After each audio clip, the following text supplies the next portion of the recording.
Hi, my name is Brooke Rodriguez. I'm a Taino mother living in Manzinapkinegego'anaabe territory. Mijuxis. My name is Desiree Kane. I'm a Miwok Two-Spirit. OCO, my name is Mia Beverly. I am from Sandhill Band of Cherokee and Lenape, and welcome to First Foods, a program made by and for Indigenous people and our allies who are ready for a new day for old ways. First Foods program is produced by Grinding Stone Collective in partnership with Green Feather Foundation and Her Many Voices Foundation, along with important support from community members like you. We have some protocols we'd like to go over with you.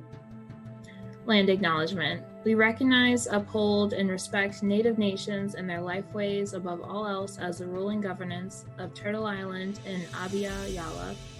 Everyone attending this space must uphold the same. Native knowledge. Lessons learned are not for non-natives to monetize on or repackage as their own. Native knowledge systems belong to the cultural communities they come from and to the guest teachers in our programming. Foraging and harvesting. Always seek permission from tribal communities to forage and harvest. These medicines or foods may be seasonal or being left to replenish themselves. Also respect if the answer is no. Intertribal space. We are all from different nations and regions, so what may be odd or undesirable as food to you might be good to someone else. Respect that and don't insult or belittle. Respect tribal food, land, and medicine sovereignty. Remember that majority of foods are shared by many different tribes, but with different names. Do not try to claim exclusivity or copyright for your own people. It's okay to share the name as you know it. It is not okay to create dissent over a different name. No dissent over blood quantum or otherwise more Indianer than you fighting. Food sovereignty. First people have the rights to hunt, fish, forage, and harvest in their traditional territories. It is unacceptable to critique traditional or contemporary dietary styles as a non-native. Please put any questions that you have in the chat. The last 30 minutes of class, we often invite attendees to come on and interact with our instructors. Disclaimer: First Foods is for educational purposes only. Before using or ingesting any herb or plant for medicinal or culinary purposes, please consult a physician, medical herbalist, or suitable professional.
Mijuxis, welcome back to First Foods. We're actually launching our second season of First Foods with someone who's standing in for Brooke. Brooke is having a family struggle right now in the middle of a pandemic. And so we've got a wonderful co-host who is joining us named Mia Beverly. I wanted to just introduce her and also say hello, and we are so welcoming to everyone and happy to have you back.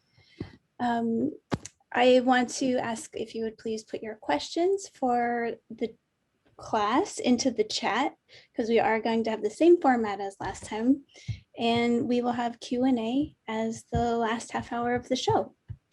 So we are having tonight a wonderful return of one of our most favorite and most in high demand First Foods instructors, teaching on the rights of nations, fishing, hunting, foraging, and storytelling with Isaac Murdoch. So with that, I will introduce Mia, and she can introduce herself. You can get to know and adore her as much as we do. And take it away, Mia. OCO, thank you for having me. First up, my name is Mia Beverly. I am from the Sandhill Band of Cherokee and Lenape. My Cherokee name is Gegage. I currently reside in Occupy Piscataway Territory in Washington, D.C., and I am the fundraising and grants director for First Foods. Now I'll introduce Isaac. Isaac Murdoch, whose Ojibwe name is Manzinapkinegego'anaabe, forgive me if I said any of that wrong, is from the Fish Clan and is from the Serpent River First Nation. Isaac grew up in the traditional setting of hunting, fishing, and trapping. Many of these years were spent learning from elders in the northern regions of Alberta, Saskatchewan, and Manitoba. Isaac is well respected as a storyteller and traditional knowledge holder. For many years, he has led various workshops and cultural camps that focuses on the transfer of knowledge to youth. Other areas of expertise include traditional Ojibwe paint, imagery and symbolism, harvesting, medicine walks, ceremonial knowledge, cultural camps, Anishinaabe oral history, birch bark canoe making, birch bark scrolls, youth and elders workshops, and more. He has committed his life to the preservation of Anishinaabe cultural practices and has spent years learning directly from elders. Now Isaac can take it away.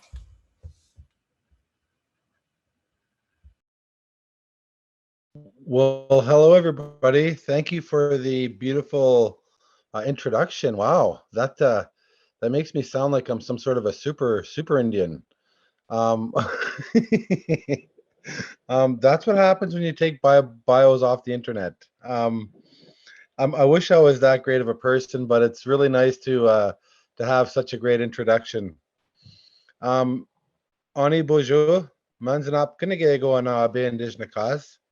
Ginebe Gukshibigajwat, Ginabajing and Donjaba, Gnoji and Do them, Anishinaabe and Dao, Nimkiajbekong Ninda, Anishinaabekinegego'anaabe, Kapskabe and Apananan Enwaying, Meanwhile Gaunetoying, Ginwin Mompi Enjabayan, Going Gigoan Gashmigoing. You know, I'm very happy to be here to be able to speak with you too. You know, Gimi Gwitch. Ya mom P G Gnonin Guk. And so basically what I said was my name is the man who paints the rocks. I am from the Fish Clan. I come from, my community is Bombgiizhik, Serpent River First Nation. And I live at a place called Manzinapkinegego'anaabe, which is north of my community. I live in the forest off grid. I'm Ojibwe, and I'm very happy to be able to speak with you Nungwa today. And so I was asked to talk about moose. And I thought, well, of course I would do it because moose is our life up here. And the moose are a very sacred animal to us. And in my language, we call them moose. So it's actually not that different from moose. We just call it moose. And it's just has a Z at the end, moose. And we grew up hunting moose all the time. That was our life. And so moose was our main meat that we would eat, and it was something that was important to our diet. And so I'm going to dive into the world of moose with you. And first off, I want to just send out prayers and offerings to Brooke and her family at this time. So apparently she can't join us because, you know, something's going on and during the pandemic. And so if we can just take a couple of minutes just to offer our prayers and our thoughts to her, to Brooke and to the family. And at this time, I'm going to sing a song. And while I sing the song, let's put our heart out to Brooke and the family. You know, the pandemic's been hard on all our families, and it's very real. And so I'd like to do that for Brooke. And so at this time, I'll just sing a song for that family.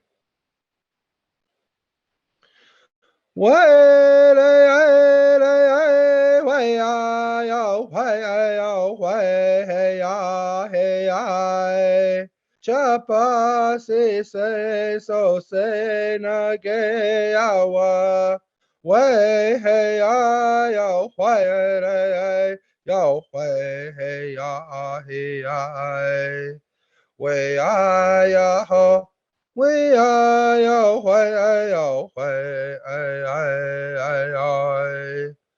Chapa se so se na ge awa way hey yo way yo way hey way ya ho way yo way. So with that, we give our thoughts and prayers to Brooke and the family, and we ask that everything has pity on them at this time, and brings them some happiness. So moose, okay. So when I was younger, that was a part of our life.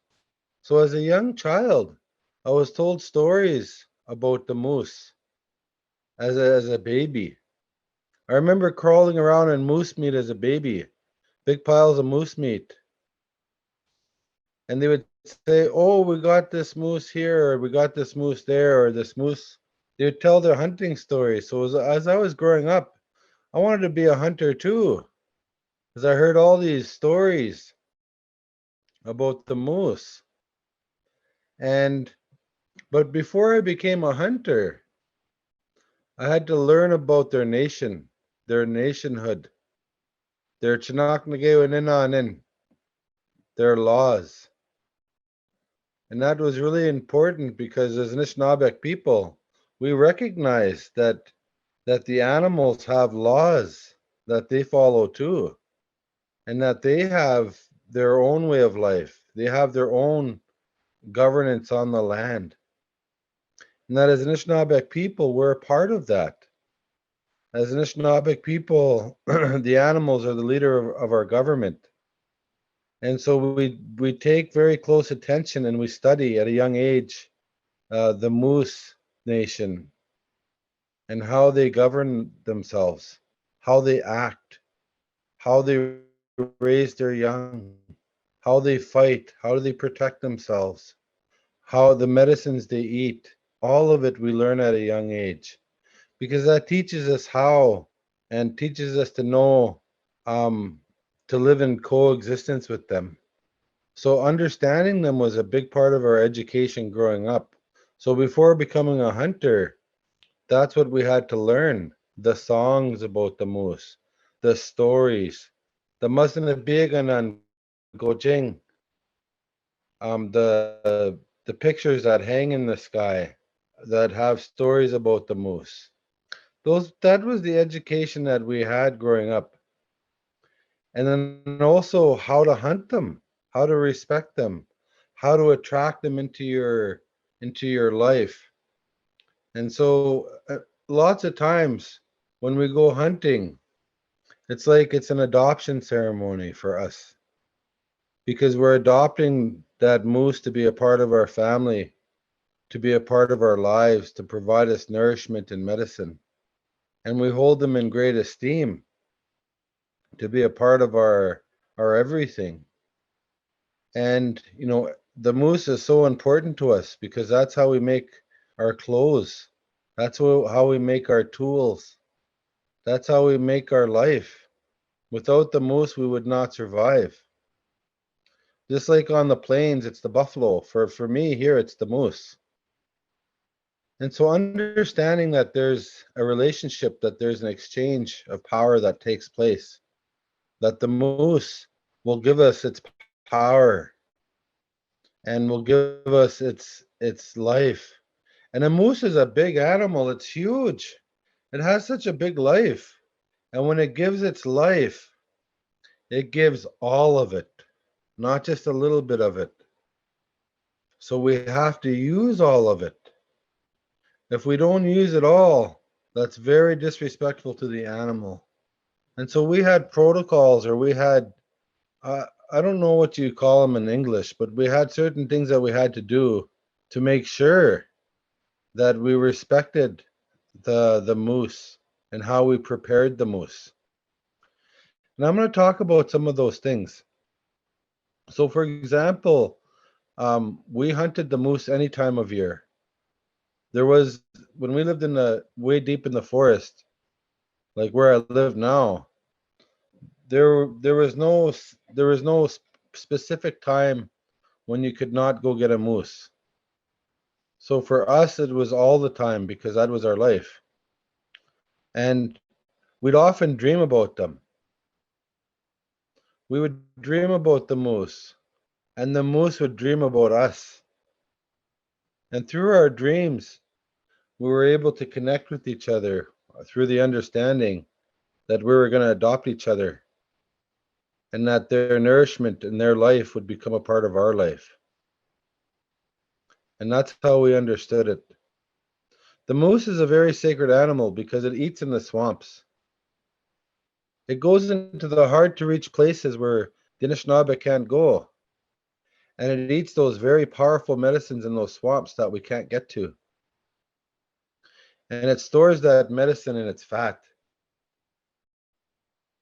And that medicine is in there. But moose also have big ears. Great big ears. They're like little satellite dishes. They can pick up sounds from far away. They can really have good hearing. They can hear the forest. They can hear the trees talk. They can hear the songs of the birds. They can hear the winds, the different winds. They hear the whole world communicating with each other in Skakamakwe in the bush. They can hear that all over Matigo, all over the land. They can hear everything talk to each other. And so as Anishinaabe, when we ingest that moose, when we eat that moose, all that knowledge goes into us too. And we too can hear what is being said in the forest. So with the ears, we would singe those ears on the fire. We'd scrape them off. And we'd boil them and eat them. Because those ears, they heard everything. They heard the rocks talk. They heard the spirits that live inside the rocks. They heard them talk. The moose spend a lot of their time in the water. So they heard the Bnabe Kweak, the mermaids. They heard them talk. They've seen and heard the Chigenabegook, the serpents, and also the Nimki-Benesiwak, the thunderbirds. They've heard it all. Those ears are sacred. So when we prepare those ears, we offer a sema. And Dabagidna sema. We offer that tobacco so that we can gain that knowledge from those ears. So that we too can listen. So that we too can have that power to be able to hear what the forest is trying to tell us. So always eat the ears. The nose is big. You'll see that nose, it's big, it hangs down. That moose's nose is always in the swamp, always digging in the water, in those medicines. And it stores all that medicine in its nose. So for us, that nose is a delicacy. So we cut the nose off like this, and we cut it out. And we singe it too, just like how we singe the ears. We singe the hair off that moose jaws, the moose nose. And then we cook it. And when we're sick, we rub that moose nose on our body. We rub it on us because it's all full of fat and knowledge and medicine. We rub that on ourselves because there's lots of power in that nose. And then we eat it. That's what we do. And so that's, for us, that's something that's very sacred to us. And then we take the eyes out. That moose has seen a lot. That moose has seen so many things. It's seen many battles. It's been in probably many battles with wolves. It's seen many medicines. Because it sticks its head in the water, it's seen a lot of things that we can't see, that we'll never see. Those eyes are sacred. So we take those eyes and I'll boil them. And I'll make sure not to be stingy with them. And I'll give one to a good friend so that they can eat one too. We'll each have an eye. They're big. They're about that big. They're bigger than a golf ball. That's how big those moose's eyes are. But when you eat it, you're not just ingesting the eye, you're also ingesting the memory of everything that that eye has seen. That becomes now a part of you. Then all of a sudden you go in the back of the eye, and there's a lot of fat behind the eye. We take all that fat out and we eat it raw because it's just so delicious. That one I won't share with my friends. That's just for me only. No, just kidding. But we take that fat, that midday, moose midday. We take that fat out and we eat it because that's nourishment. Remember, the fat holds knowledge from that animal's life. So when we eat that fat, we too gain that knowledge. And we have to remember that those moose,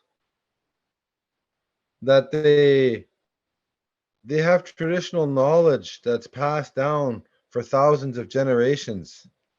And unlike us, they have not been colonized. They have stuck to the original instructions on how to live with Earth. So when we eat that fat, we become to understand a little more how to live in accordance to the great laws that are on the land. And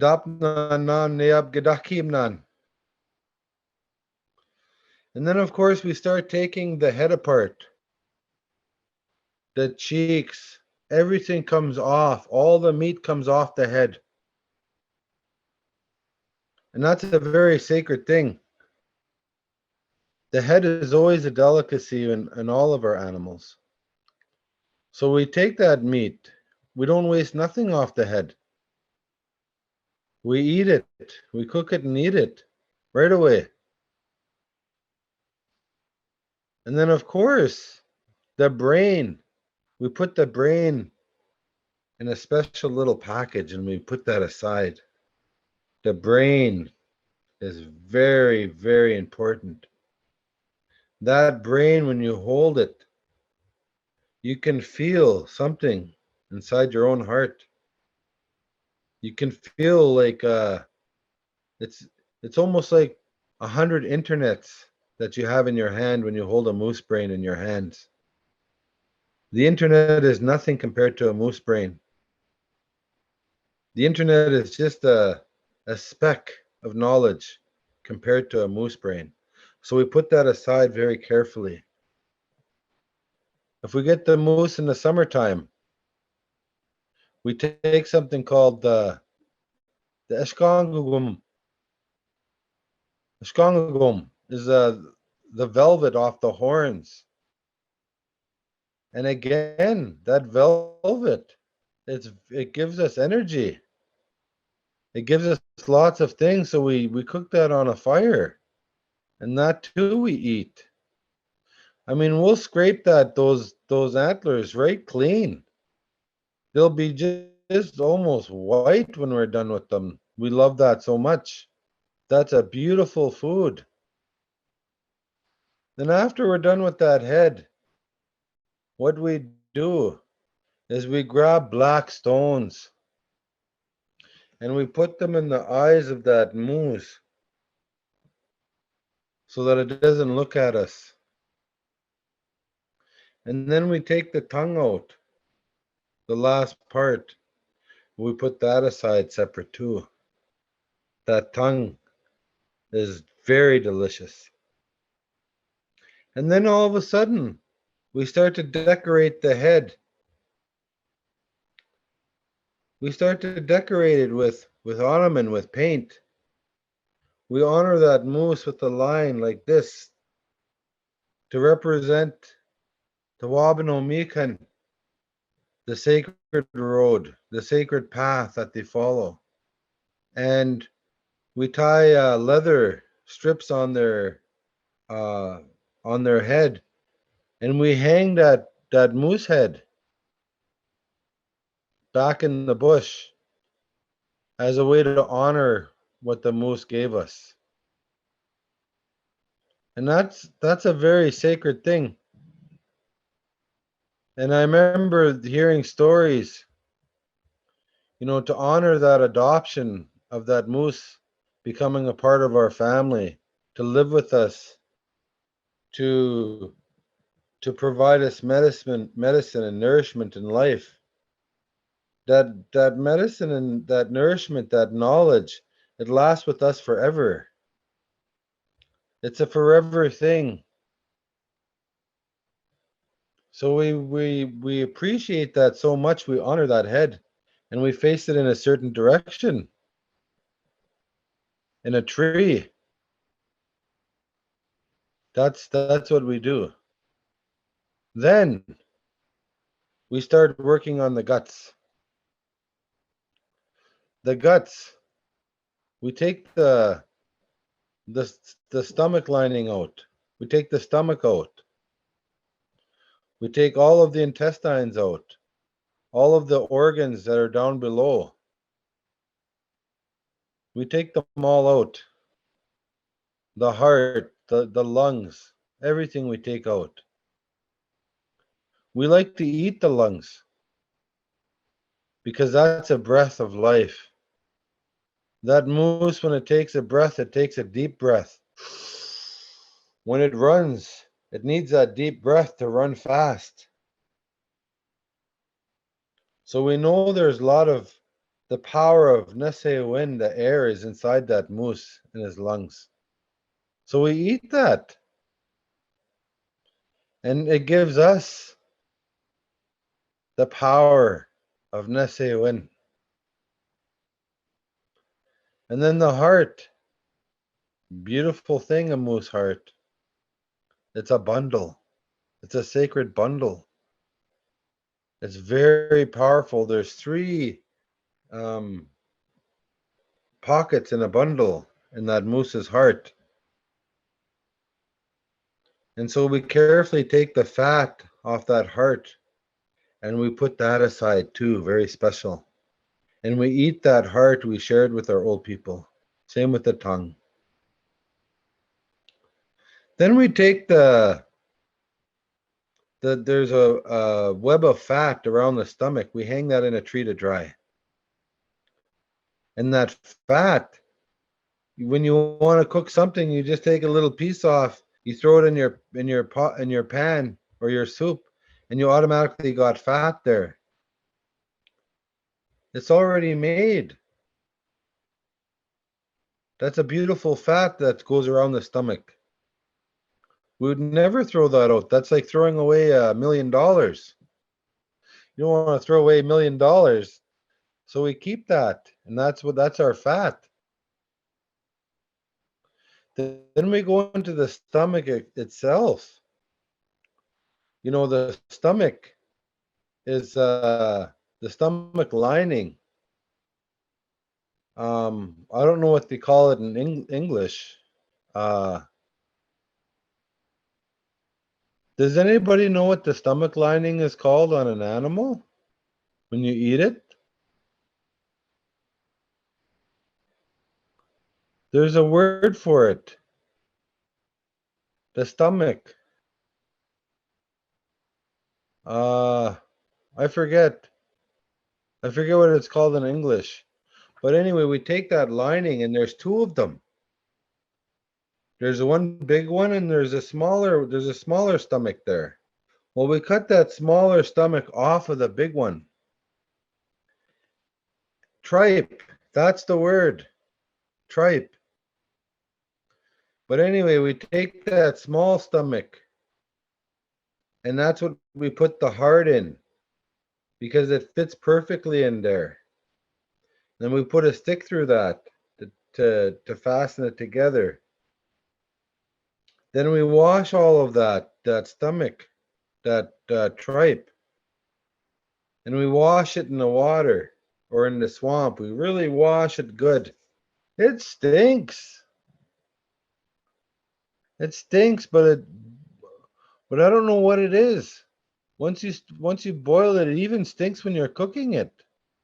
But once you take that first bite, there's no way you can stop. It's just one of those things you just got to have more and more and more of it. We call it omao. Omao is what it's called. It's delicious. Then we go to the intestines. There's these guts in there that we clean out. We call that tagasi. And we wash them out and we put them aside separate for later. We have lots of little things we put aside for later. Then we go to the private parts and we take them out. Those are sacred things. You know, when I was a little boy, somebody had killed a bull moose. And of course, they took the male genitals off that moose, and they were cooking them, and they cooked them in a bread pan on a fire. And I was working in the bush, and I must have been about, I don't know, I was maybe a young teenager, and I seen that there, and I thought it was for me. So I ate all of it. And my grandmother started laughing after. She said, "Where did that go?" I said, "I ate it all." She says, "Oh my goodness, that was for a special guest we're having." I said, "I didn't know." So after that, they called me, well, in Indian, the name means a moose thing. Moose Bajagan. That's what they used to call me after that.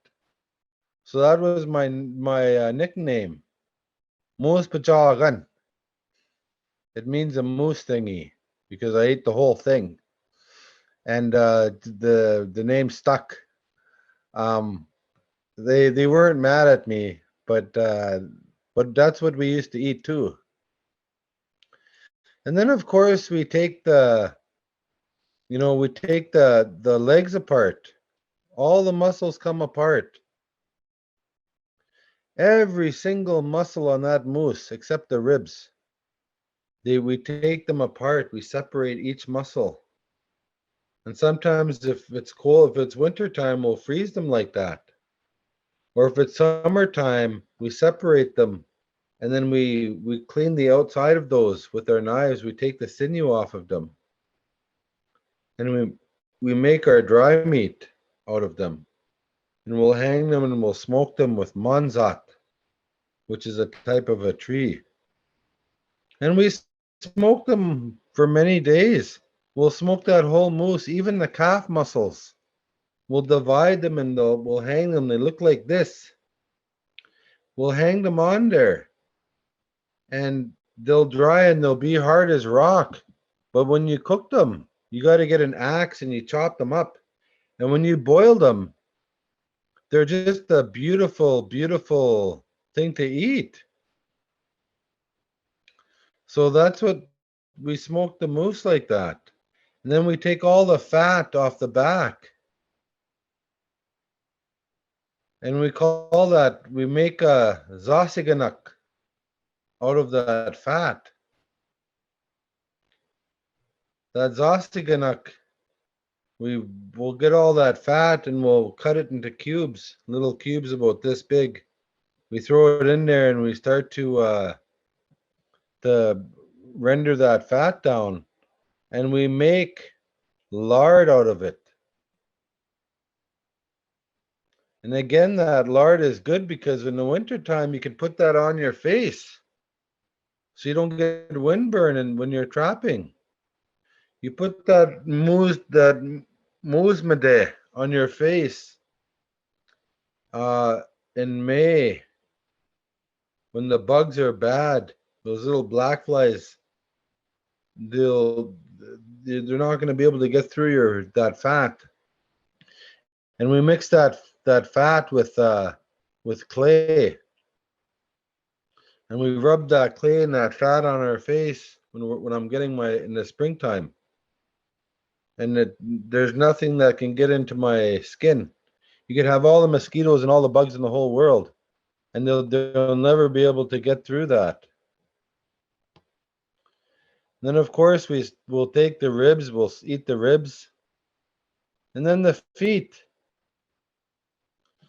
We'll take those moose feet and we'll take the bones out of them. We'll take the bones right out of those hooves. And we'll make games out of those bones. And there's even an awl in there, like an awl for making holes in baskets and canoes and stuff. We call that magoos. We take that bone out because it's a perfect bone. And then we take some of the leg bones, we make our tools out of them. And then that hoof, once all the bones are taken out, we singe it, and that hoof comes off of there. And we scrape it and we wash it and we boil it with some maple syrup. And we'll boil that thing for the whole day, from morning till night. And then you'll let it rest overnight. And that's the most delicious thing you'll ever eat. It's delicious. Nothing on that moose goes to waste. The kidneys, all the fat around the kidneys. That fat, it makes a grease. It doesn't make a lard. So in different parts of the moose, you know how that fat is going to turn into when you render it down. If it's going to be grease or if it's going to be thick lard. So we ate everything. And then with that large intestine, with the dry meat, we used to pound that dry meat and we used to shove it in that large intestine and we used to smoke it. And that's what we used to call tagasi. And we used to eat that with zosiganak. That's how I grew up, like that, eating that. And of course we made our tools out of the moose.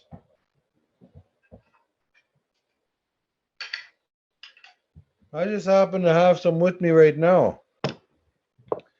This here,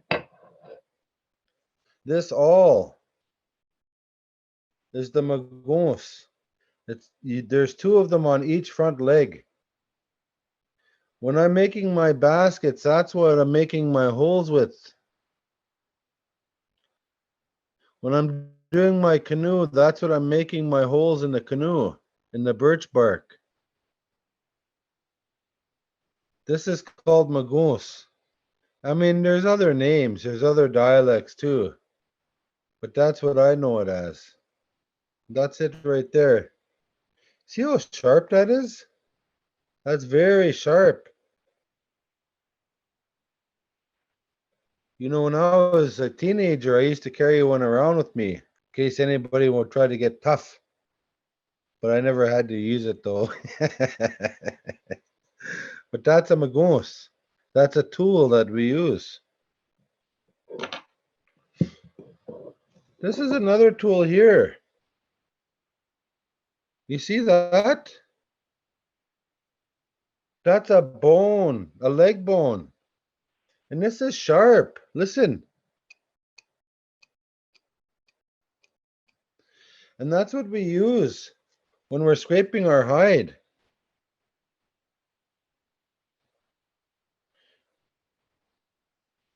And that's very, very sharp. And you have those little edges on there because that's what grabs the meat. If you don't have those little lines, I'll put it against my face so you can see it better. So you see how those lines are on there? That's so that it grabs the flesh when you're fleshing it. Again, this bone just carried that moose. It carried that moose for its entire life. It carried a lot. And so we know that this is very powerful. This has a spirit.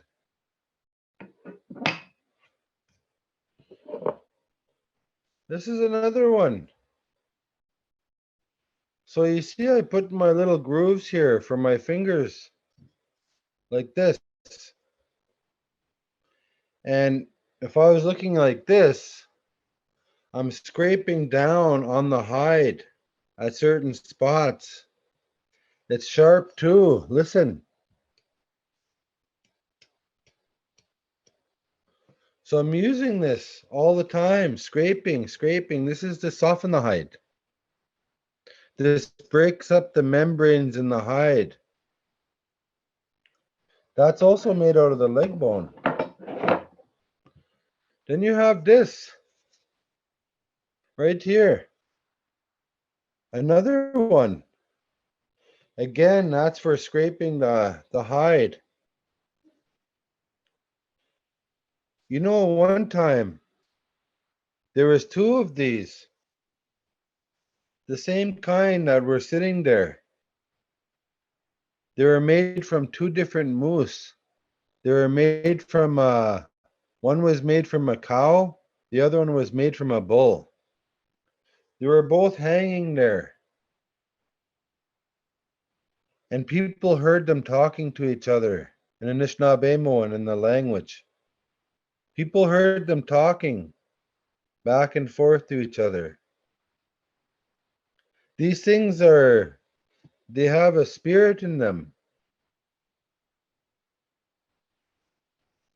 And then, of course, what we make is this. This is our hide.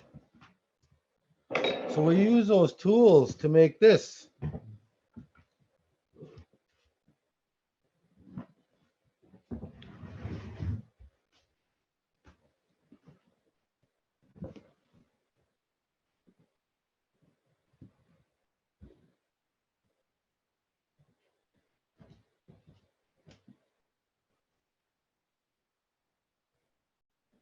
I don't know if you can see it or not. It's huge, Isaac. Whoa. It's huge. It's like I'm standing on the bed. You see my feet? Yeah. And I got my arms all the way up. Wow. Is that soft? That's the hide. Yeah, it's soft. That's soft. That's what you make moccasins or gloves, your clothes, your meat note, your pants, if you want to. And so that's so you preserve the hide. You don't want to waste it. You smoke the hide. It makes it waterproof. It also keeps the bugs out of them. You don't want to have bugs in your hide. That's like having bugs in your hair. You want to have bugs in your hair, so you smoke it. And when it gets wet, it makes it more waterproof. And so we use the hide. We use everything on the moose because that's our relative. We get so much knowledge from them. We get so much from them. We get everything from them. So when we go hunting, we're going for an adoption ceremony. That's how I see it in my mind. Like an adoption ceremony. Because they become a part of our life. They become a part of our everything. We have lots of stories about them. They have their own sacred council meetings. They decide which ones are going to go give their lives to the people. They have their own songs. They have their own medicines that they pick. They have their own trails. And as Anishinaabeg, we're so honored to be a guest in their home, to be a guest in their with their nation. And so when we adopt them, we take it very serious. When we adopt them to become a part of our lives. And so we always honor them with our songs. We have medicines that we learned from them. We have prayers that we learned from them. Sometimes those moose raised our children when they were orphaned during war. Those moose, that moose nation, I'm proud to say is a great, great part of my family. It's such an honor and a privilege to be able to live amongst them here in the forest. I seen one just the other day, just down the road, maybe not even far from my house, maybe about a 2-minute walk. I love them. That's how I see them. I I don't know what else to say. But Well, when we're talking about eating, yeah. we do have a question, excuse me, out of the chat if you are open to questions. Okay, I can go into the chat and answer some of the questions. Well, sure. We have some folks who are wondering when you were showing off the moose pelt, is that with the outer membrane of the skin on or off? And which wood do you use to smoke it? We use the cedar wood for anti-bug properties.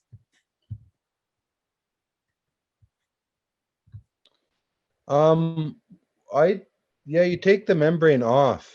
And so that's really important. So when you're doing the flesh side, you flesh it with this until you can see little dots come out. You see little black dots. They look like freckles. Now here's an old Indian thing. Maybe I shouldn't say it, but I'll say it anyway. That those little dots that come out in that hide when you're scraping it, you'll see them little black dots that come out. They're sacred. Those are medicine dots. And you'll see things in those dots. You'll see constellations in those dots. So that when you take that membrane off, those things, something becomes revealed to you. It'll give you messages about maybe the future or something like that. Everything is sacred with a moose, even fleshing the moose. But yes, you take that off because you have to have it off or it's not going to soften up. And you smoke it. There's many things you can smoke it with. I use uh like a really punky.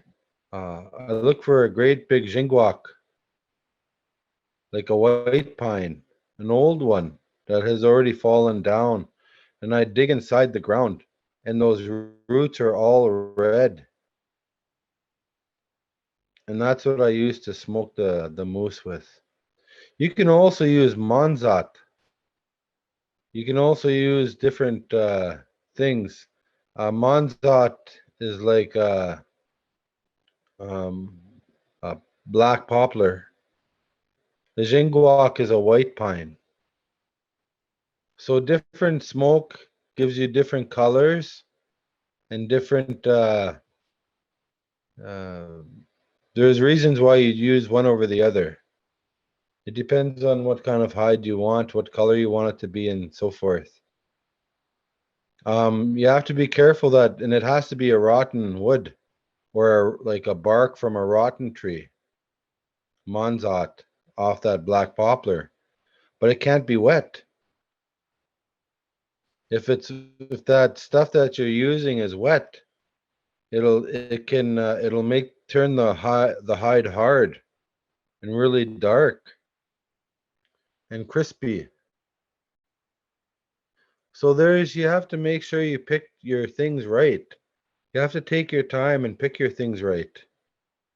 Put your tobacco down, you know, and all that. And remember when that smoke is smoking, when that hide is being smoked, you know, all of the prayers that moose had in its lifetime are going up into the spirit world.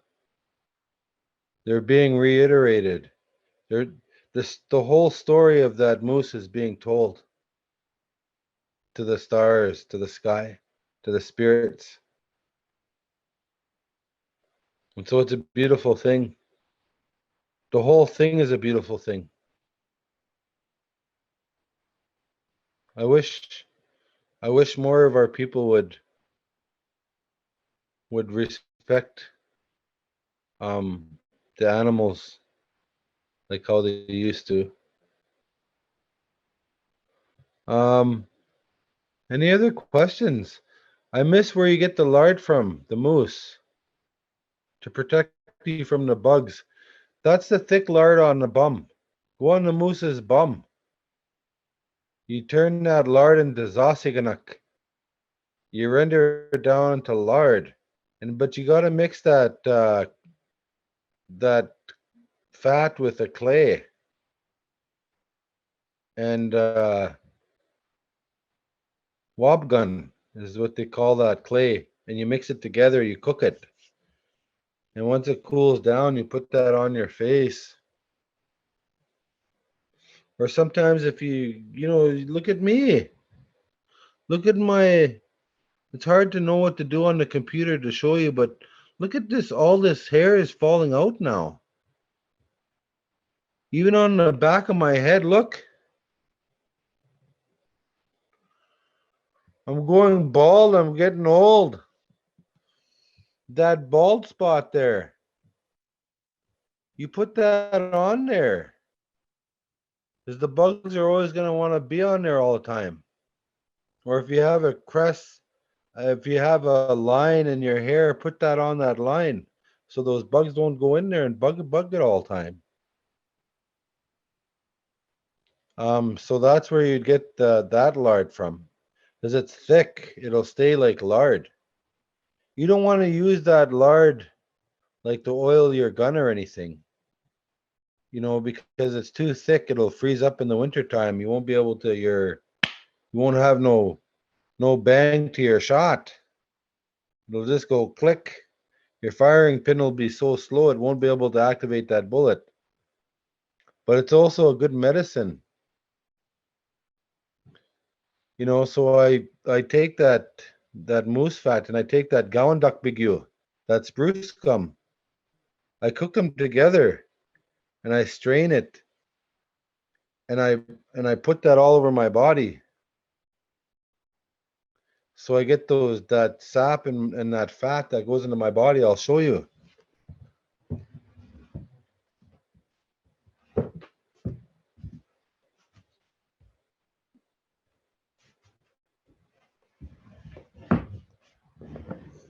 I always have it beside my bed because I put it on myself when I wake up in the morning and before I go to bed.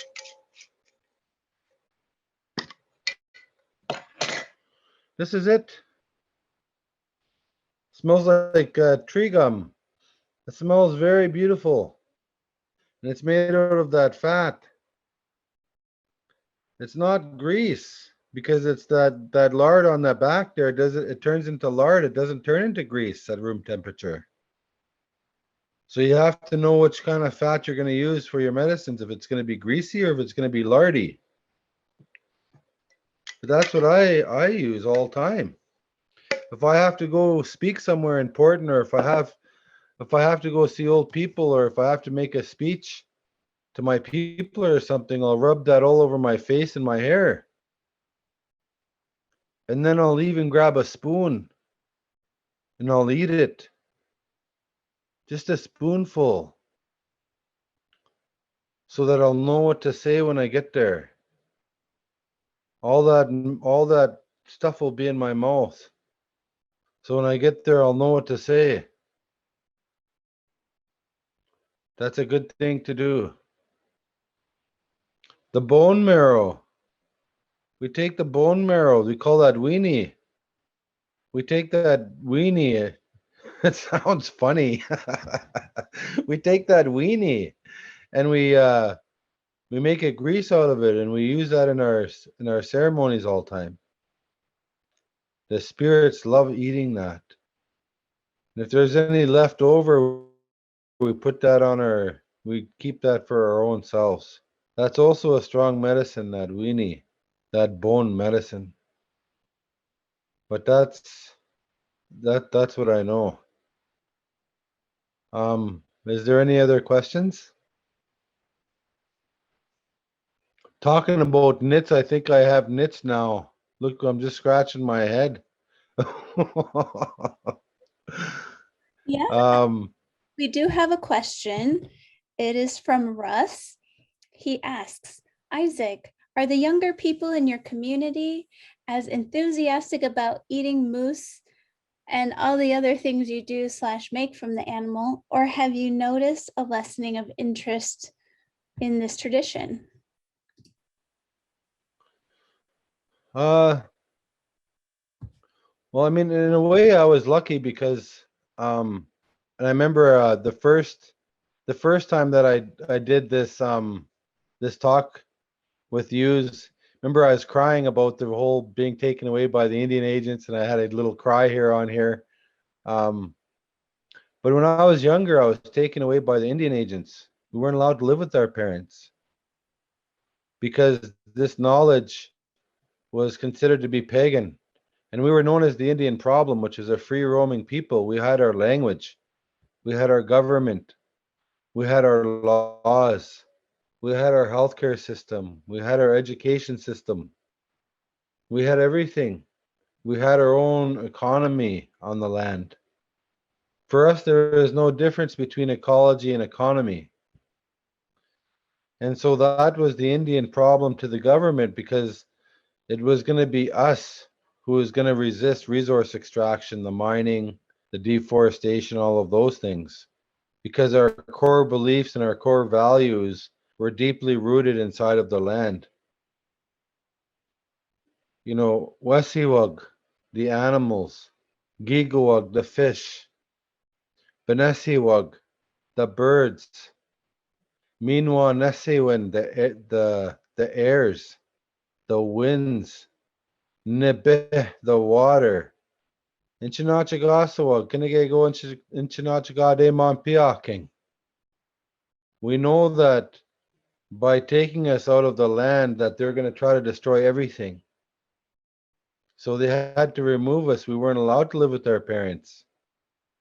So I was lucky. I was able to go back to my parents. when I was 10 years old. And there was a bargain made with my mother and the Indian Affairs agents, and she had to get a I forget that word is when you're not allowed to have any more babies. Uh, does anybody know what that word is?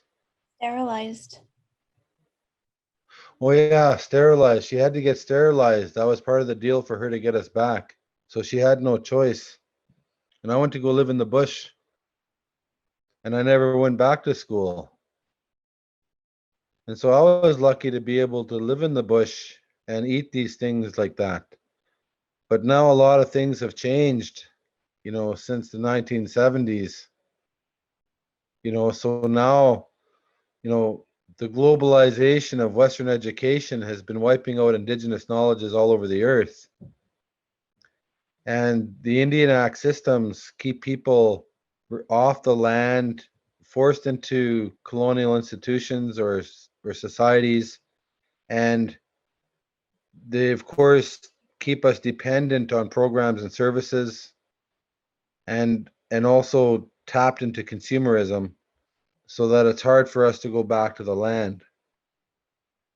And so our young people today, they don't have the same opportunity because of the government strategy to remove the Indian problem, which was to educate them, make them, try to fix them, make them like them, to participate in the world global economy, and just completely separate them from the land, or take away the language, everything, so they'll never go back.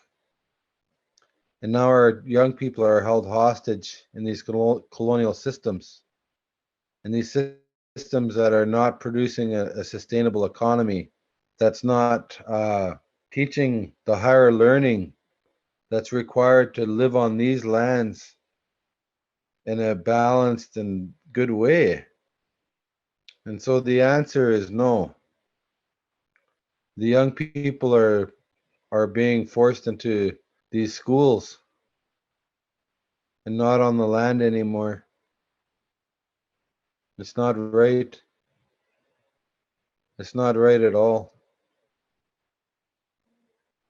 You know, ndapna nan ab gedakim nan abdak wibaskabing Anishinaabe atswa nikia. What's happening is not right. We have to go back, and we have to listen to what the elders are telling us. That for us, that's our education system out there. That's what I believe anyway. But you know what? There is a resurgent, though. A lot of young people want to do these things. They want to do it. But the thing is that everything's a program now. Everything's a service. It's not like how it was when I was younger. We were free, just roaming around, living like this. Now everything is done through a program or a service. I don't like that. I don't like that either. I wish we could just go back to how it was. And we need to, and we're going to. That's what I think anyway. Yeah. Good question.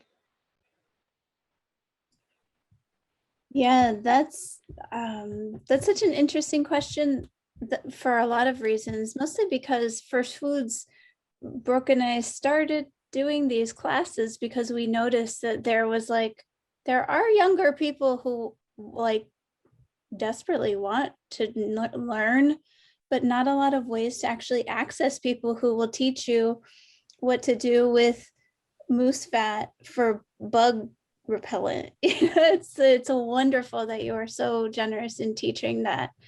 It's also really difficult with the pandemic to just have access to ask questions, So thank you. Mia, did you have any questions for Isaac? Yeah.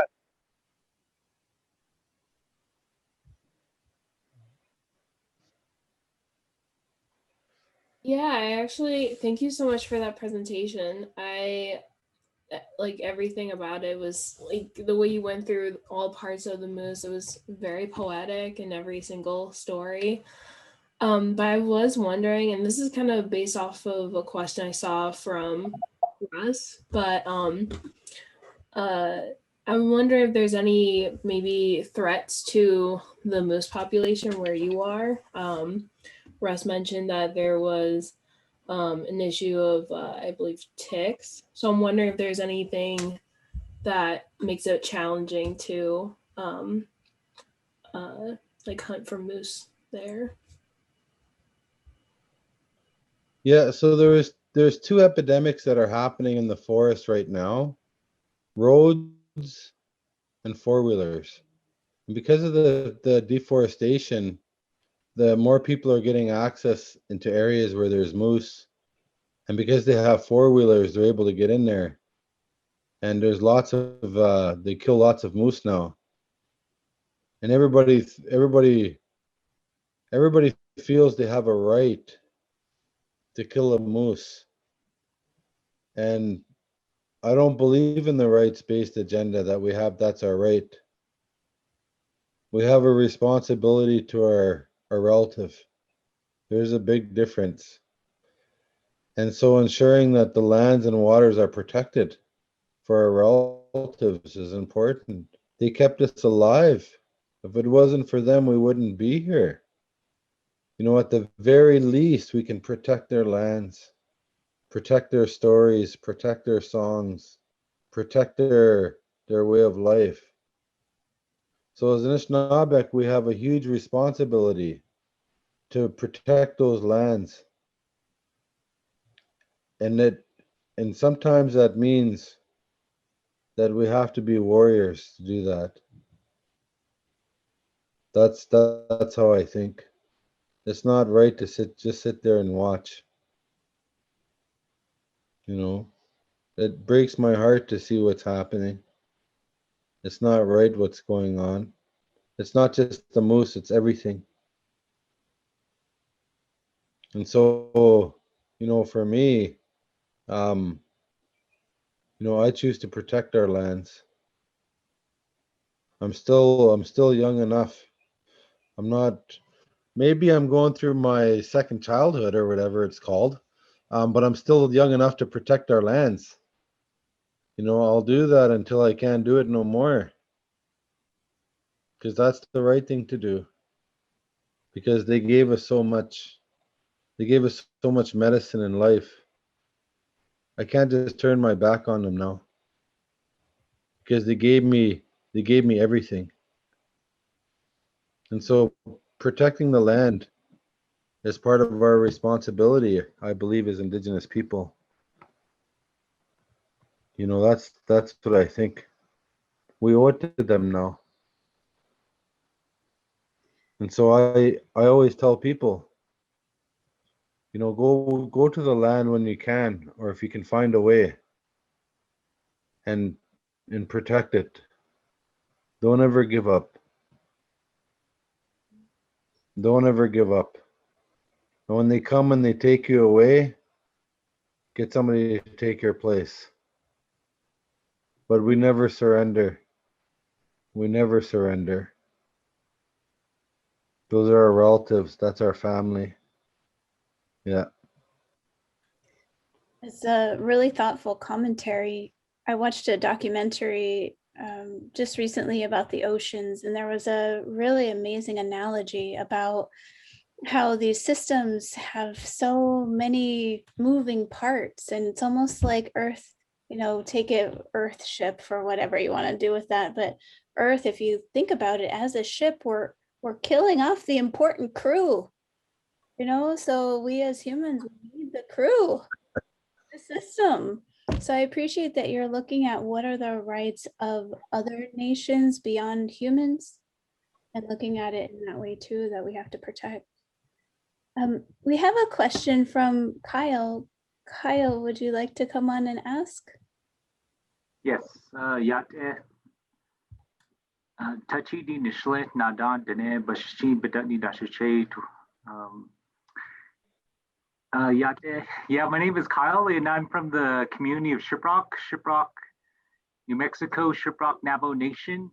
And I just appreciate your story, Isaac. It's very powerful, and I feel that it's amazing just how you and your tribe have major respect for animals and acknowledging the resources, and just everything that you have mentioned is so sacred and knowledgeable.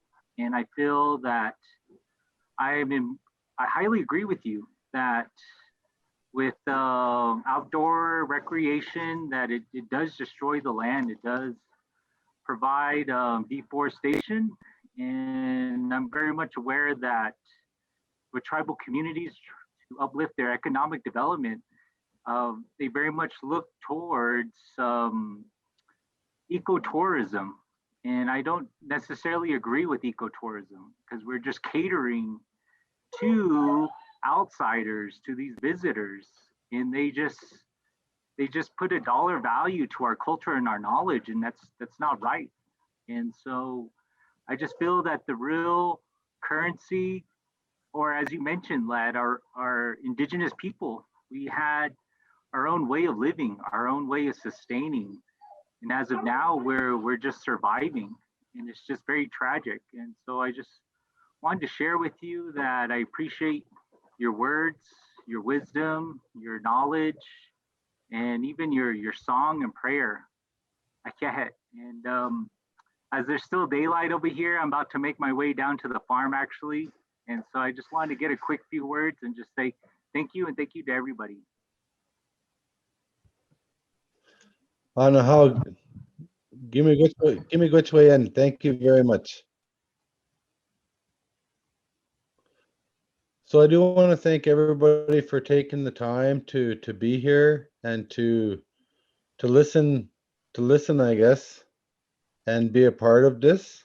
It's always an honor to be invited to be on here. And you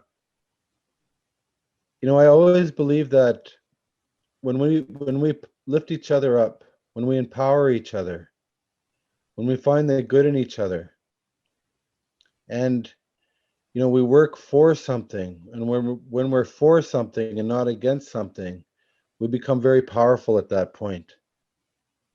And you know, when you're for something good, when you're for the water, it's different than being against nuclear waste or a nuclear plant.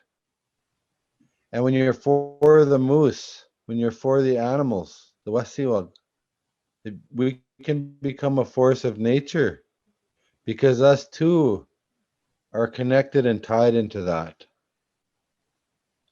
And so, you know, keep lifting each other up, keep supporting each other, and just keep going. We're gonna win. It's just gonna take a little bit. So with that, I want to thank everybody. I'm gonna sing a little song before I go. This is a moose song that was passed down to me. And I want to sing this to honor the spirit of the moose. Because I don't like talking about it and showing these bones. These are the bones of our ancestors. They're in there somewhere. So I don't want to just sit there and talk about them and not honor them. That wouldn't be right. So I want to sing a song that honors our relatives, the moose. This is a moose song.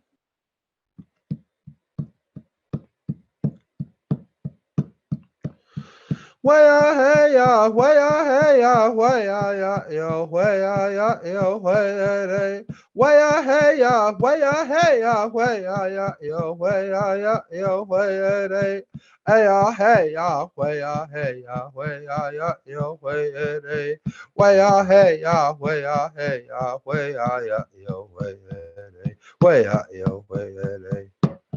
Waya hey ya, waya hey ya, waya ya yo, waya hey, waya hey ya, waya hey ya, waya ya yo, waya hey, waya oh yo. So with that, thank you everybody. Keep safe. You know, keep praying and keep positive things going. Don't let the negative things interfere with the good things. And so with that, I want to thank you. Thanks, First Foods, for inviting me again. And I imagine I'll be on again to talk about something or other one of these days. But thank you so much. It's always a pleasure and always an honor. And Mia, you did a very good job. Thank you so much. And keep up the good work to everybody. Naha miigwech bamapi. Meanwhile, guapmen. Naha. Thank you so much, Isaac. And thank you everyone for coming back to our wonderful launch and our second year of First Foods. Last year, we really sprung up out of the ground. We spent a long time watering the seedlings, and now we've spent this last 3 months 4 months, this whole quarter, preparing for the programming for the following months until December. So we're really excited to have you back. There's been some big updates with First Foods. We got a fiscal agent with Her Many Voices Foundation and are actually on our way to becoming our very own nonprofit. If you like what you see, want to support us, please consider doing so. It is now tax, you could get a write-off on your taxes if that's your thing. So with that, just thank you so much. Mia, you did do a great job. We'll see you next week. Make sure you tell your friends, please register on our Facebook. You can go see the registration link if you need it. So thank you from us. Thank you from Grinding Stone Collective, from Her Many Voices Foundation, and Ibex Puppetry, who provide the support to make this happen. With that, good night, everyone. See you next week. Bye. Wanishi, bye.